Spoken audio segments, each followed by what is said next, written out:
فضیلت کے اسکول کا دوست شہروز اس کے پاس آیا، جو اسی کے ساتھ آفس میں کام بھی کرتا تھا۔ یار شہروز، میں پہلے ہی بہت پریشان ہوں، مجھے اور پریشان مت کر، تو جا یہاں سے، فضیلت نے چڑ کر کہا۔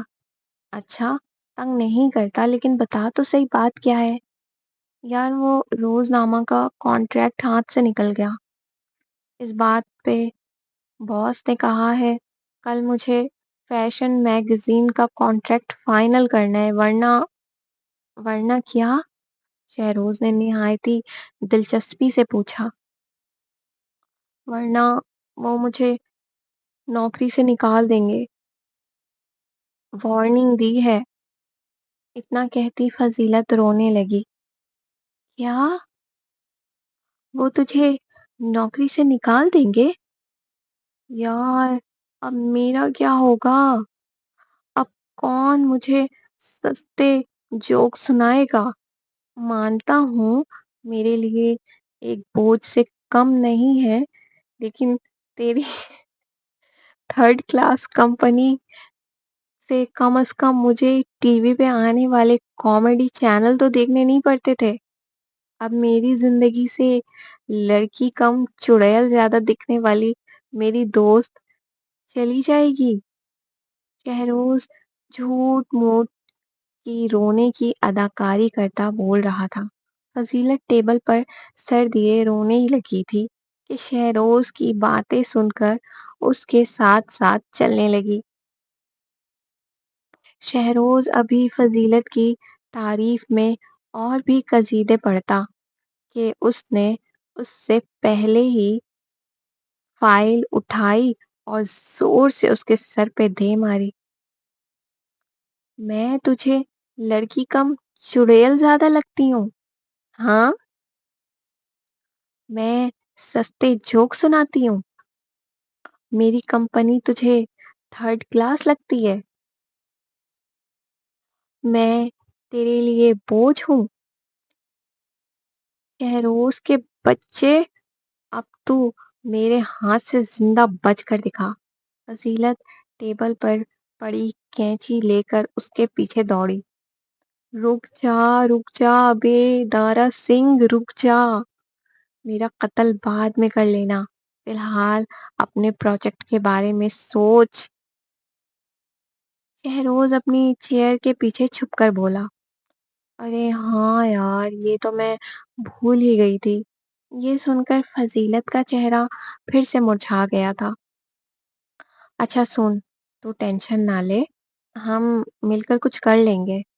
ابھی تھوڑی دیر میں چھٹی ہوتی ہے تو تیرے گھر چلتے ہیں، پھر تیرے پروجیکٹ پر جم کر کام کریں گے۔ ہاں یہ اچھا آئیڈیا ہے۔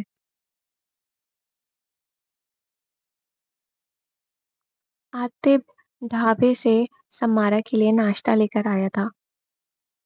اسٹیل کے برتن میں اس نے انڈا پراٹھا ڈالا اور گلاس میں کچی لسی ڈالی۔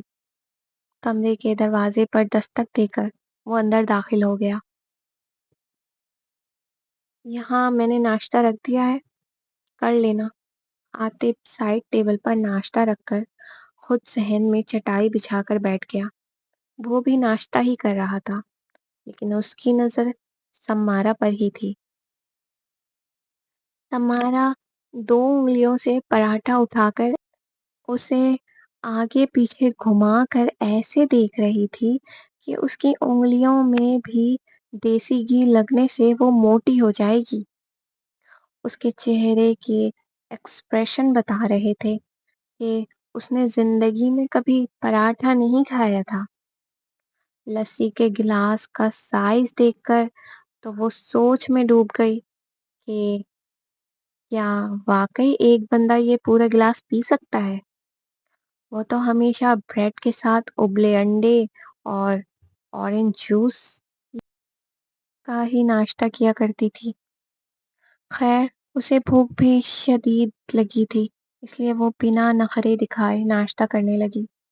اس کے جلدی جلدی کھانے کے انداز پر عاطف مسکرایا تھا۔ شاید آج سمارا کو کھانے کی اہمیت کا پتہ چل گیا تھا۔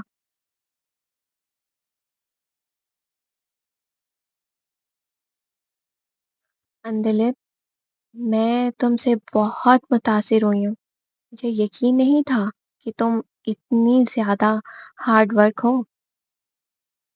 اب مجھے واقعی لگتا ہے کہ تمہیں میں نے اپنی بوتیک میں رکھ کر عقل مندی کا مظاہرہ کیا ہے۔